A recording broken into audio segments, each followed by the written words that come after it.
something a little different. We wanted to ask each other some tough questions and see how we answered them for you guys to see. But before I get into this video, I want to tell you a little bit about the Great Courses, who I've partnered up with for today's video. The Great Courses is a subscription on-demand video learning service with top-notch lectures and courses from top professors from the Ivy League and other great universities globally, and experts from places like National Geographic, the Smithsonian, and the Culinary Institute of America. By signing up, you'll get unlimited access to a huge library of over 10,000 video lectures about anything that interests you: science, math, history, or even how to cook, play chess, or become a better photographer. And it's perfect for homeschooling too. Even my kids love the Great Courses. Right now we're in the middle of this course called Math in Your Head: The Secrets of Mental Math, taught by Professor Arthur T. Benjamin, which holds the key to basic multiplication problems and finding squares. So I'm teaching what I learned to Elvis, and he's watching some of them with me too. Elvis is super into math, so giving him access to these types of courses helps him progress and foster his interest in a fun way.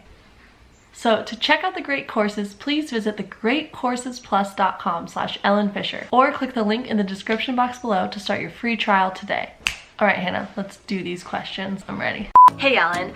This is Hannah, your sister. I was gonna wait till I was more like presentable to make this video because I am like going on your channel. Then I decided I just don't have time to put makeup on, and I'm just eating my chocolate granola here with almond milk. Anyway, I missed you. Are you ready for your questions? If you hear weird sounds in the background, it's because Padme's stomach is making weird sounds in the background. Ah! Oh, I thought I deleted them. Oh my gosh. Okay, my first question is this. How many hours a day do you actually spend on social media? So posting and viewing. Most of the time about an hour a day, and it's mostly after the kids go to bed. I try really hard not to be on my phone throughout the day. I try to answer some comments here and there, but I have a rule for myself to only answer YouTube comments within the first 24 to at the very most 48 hours after I post a video. Otherwise, I would be spending all day online, and I really want my kids to have me present with them as opposed to just like staring at a screen all day trying to reply to comments. I do my best to answer some comments, but you know, just not being online all day is like really good for my sanity and overall well-being of my life. But when the kids go to bed, that's like kind of the time where I'll try to answer some comments on my Instagram or work on a caption that I'm gonna post, or get a picture ready, do some editing. Sorry, Baloo is eating in the background. This is so good. You have been through so much this year, so my question is, what is your greatest lesson? Like, what's the biggest thing that you've learned this year? Probably one of the greatest lessons would be that your thoughts aren't necessarily a reflection of your reality. When you are in your head about something, or you're worrying a lot, like I've said this before like a long time ago, but worrying is like sitting in a rocking chair. You go back and you go forth and you go back and you go forth and you never get anywhere. When you're in your head about something, you can take a step outside your thoughts and look at your life in front of you. A really good quote, you know, I'm such a quote person. If you know me at all, you know I love a good quote. The primary cause of unhappiness is never the situation, but your thoughts about it. That is like so 1000% true.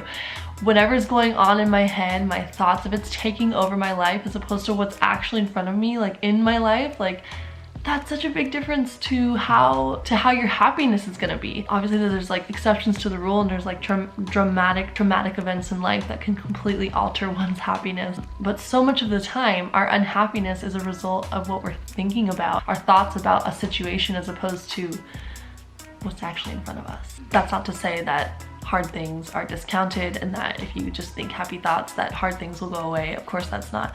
But I'm thinking about, for me, in regards to just the worry thing that can just take over in your head is like the type of thing I'm talking about. So let's just get that clear.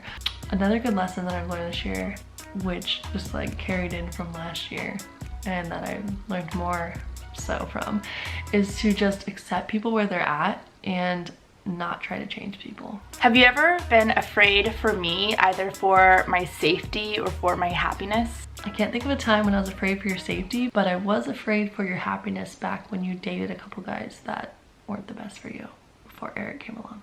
What are your honest to God thoughts of me being married to someone who's not vegan? Okay, I think it would definitely be hard, and there'd definitely be some challenges to be married to someone who wasn't vegan. I'm guessing a lot of people watching might be in this exact situation. And my sister has a lot of good information and encouragement, and she has like a couple videos about this topic, so check those out. But I think it'd be hard to be married to someone who isn't vegan and doesn't share the same values as you in that regard. Most of you guys who've watched my vegan story video or our vegan story video with my husband, most of you know that Andrew didn't become vegan until a few years after I did. But the difference was that I was pretty much just plant-based at the time, so it wasn't an ethical thing for me in the first few years. I was really just doing it for my health, so I really didn't care if Andrew didn't want to eat plant-based with me or not. It wasn't until a little bit after Andrew became plant-based that we watched this speech called The Best Speech You'll Ever Hear by Gary Yourofsky, and we became ethical vegans to where it became a lifestyle pretty much overnight. And I'm not gonna lie, if Andrew didn't become an ethical vegan with me, it would have been pretty hard. So speaking to Hannah, I'm so impressed with the way you handle everything in regards to this. I've learned so much from you about non-judgment and, you know, accepting people where they're at, loving people where they're at. And I think you've grown so much as a person just from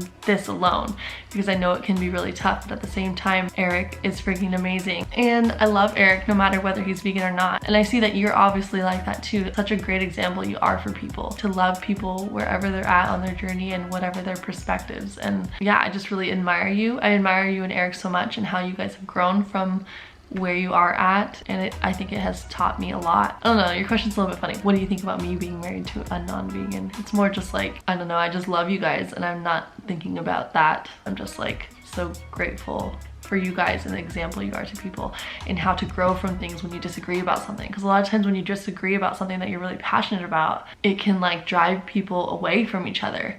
Yet you guys had like hard times in the beginning, but you've grown so much from it and drawn closer as a result, because you've learned from it how to love each other unconditionally, even if you disagree on something really big. Because a lot of times we as a human species tend to be like really defensive if someone doesn't think the same way that you do. Like if someone doesn't agree with you, if someone doesn't agree with something that you really care about, something that you think is a really big deal. And especially if it's your partner, if it's like something really fundamental as far as like your ethics and your values, to disagree with that and to show that in spite of your differences, and actually maybe because of your differences, you have grown from that. Once you've like gotten through the thick of it, intenseness of it, you guys have actually grown closer.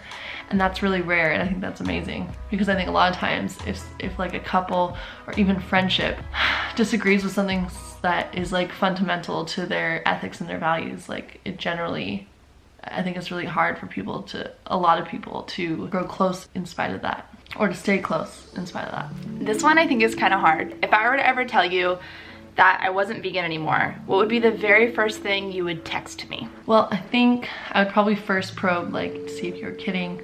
I probably wouldn't believe it. Well, I think if you text me that you weren't vegan anymore, I would probably send this image.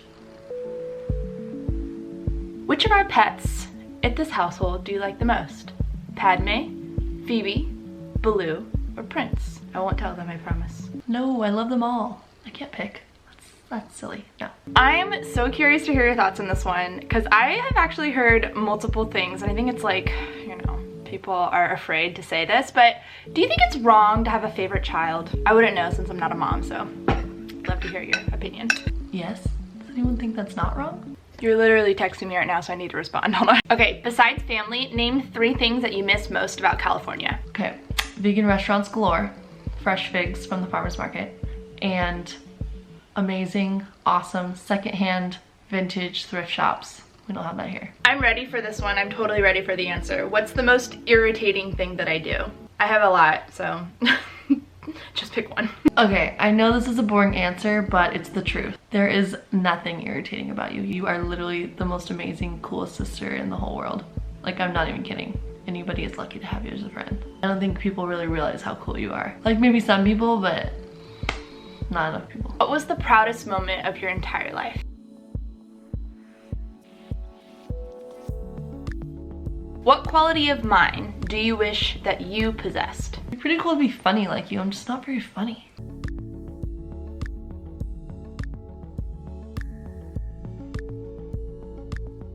When do you know when to be there for yourself and when to be there for others? Oh my gosh, that's such a hard question. How do I even put that into words? You're asking me really hard questions. Okay, I feel like there's a balance that is so crucial, because how can you help and take care of others if you can't even first take care and help yourself? You are so much more likely to be better at helping others if you are fulfilled and taking care of yourself. Like for example, as a parent, if I'm not getting a daily shower, or like I'm going to bed way too late to where I'm gonna wake up super cranky the next day, or I'm not feeding myself properly to where I'm nourished and feel well and have good digestion and feel confident about myself, I am gonna have such a harder time taking care of my children. So you have to make taking care of yourself a priority. But I get it, like especially if you're a single parent, let's just take that as an example, like whew, that would be so hard to take care of yourself and take care of others, take care of your children. Or even if you have a partner that's at work all day, or if you're working all day for your family and you don't have time to really take care for yourself, you're just taking care of others. You have to take care of yourself amidst taking care of others, doing the best you can. Not being afraid to ask for help, that's so crucial, from either your friends or your family, people you trust, so that you can take care of yourself while people help you take care of your children. Like it takes a village type thing, you know? I don't think there's like really an exact science to it. Don't let yourself just be so drained because you're constantly taking care of others, or you will just, you know, lose it. You're not gonna be able to do as good of a job at taking care of others if you're not taking care of yourself. Ross and Rachel or Chandler or Monica? You have to choose. Finally, an easy question. Chandler and Monica, hands down. Duh, yeah, definitely. I actually don't know your answer to this, and I feel like, you know, off camera we could probably have a 3-day discussion on it. What's your opinion on right or wrong? Do you think there's such a thing? Is it really black and white? Yes, I do believe that there is such a thing as right and wrong, but some things are harder to define than others. What is one movie you wish you could unsee? You just wish you never saw that thing. Dante's Peak. It was my first scary movie. I was at my friend's house and the family didn't know that I didn't watch scary movies. My parents were very careful to not show us gore, or we had never seen like a PG-13 movie. And I went to my friend's house to spend the night and they turned on this movie, Dante's Peak. I must have been like 8 years old. I was so young. Vividly remember seeing like the bodies after the volcano, like in the pool. Horrifying. Okay, this is a really awful way to end a video, but hope you like these answers, guys. This is a tough one.